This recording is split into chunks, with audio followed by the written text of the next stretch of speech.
not just on this film, but in general. And I was at the Ridenhour Awards when we received that award back in 2011, I think, or something like that, whatever, I forget which year. But can you talk about your life today, since this has happened, and reflect on your, for want of a better word, journey as a truth teller? Well, you don't wake up one day and say, I'm going to become a whistleblower. It's not normally a career aspiration. You find yourself in a circumstance or a situation, like Franz Geil said, and your conscience is what speaks to you. And I knew I could not remain silent. And I did know, my eyes were wide open, recognizing what I discovered in SA with the mass surveillance programs, military-industrial complex, billions of fraud, waste, and 9/11 intelligence failures. I knew I had to stand up. And so, in doing so, I knew there would no doubt incur the wrath of the system. And I knew that I could actually not only lose my job, it was clear that depending on what happened with the investigation that was launched after the Rise of Liquid article that was highlighted, because it was one of the deepest state secrets. It was extraordinarily deep secret, had been so for many, many years, that they had basically turned the United States in the United States of America, equivalent of foreign nation, for dragnet electronic blanket surveillance. So anybody who knew anything in any capacity, and it was a very small number that were directly involved, were going to be targets of this investigation. And one of the things that's not highlighted, this is one of the early documentaries that got updated as a result of the Snowden disclosures in June, starting in June of 2013. This was actually filmed, they started filming it much earlier than that.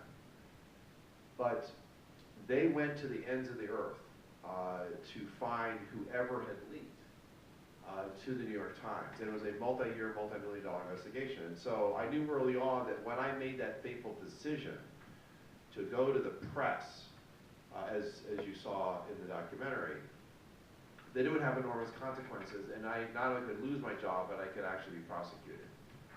What I didn't know at the time is that Obama took far greater umbrage, personal umbrage, to anybody who would dare question his authority, dare question power, dare hold up a mirror to government wrongdoing, including the previous administration.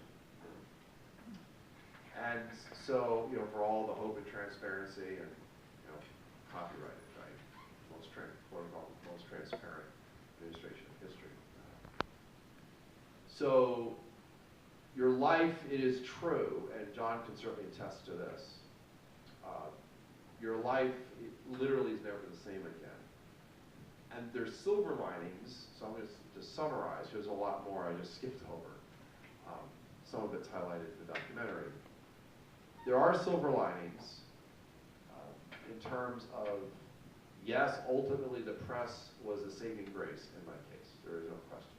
Jane Mayer was instrumental, Scott Pelley, a whole host of others, Justin Radak, the representing attorney, Court Pena. Of course, I had a number of criminal defense attorneys as well.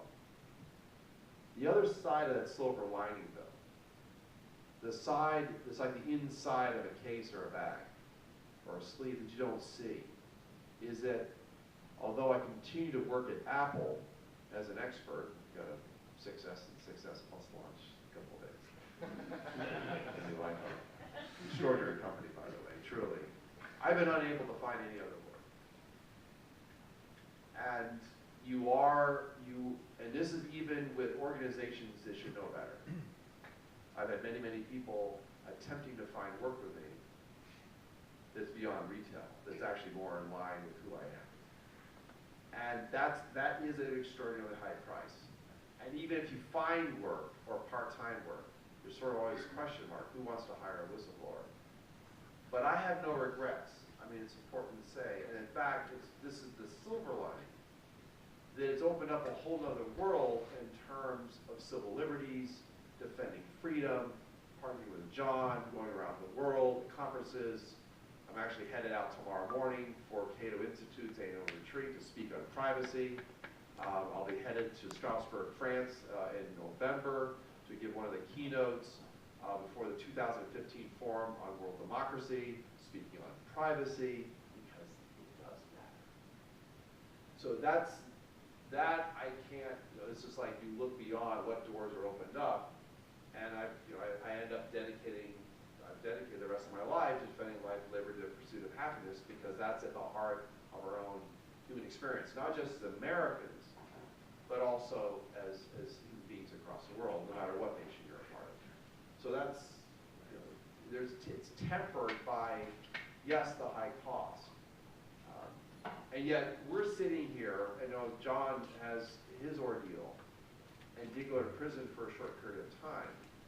We're sitting here on the stage before you free. And although we still have certain burdens that we carry from the past, we're free. And we've come through this. That does mean something for us.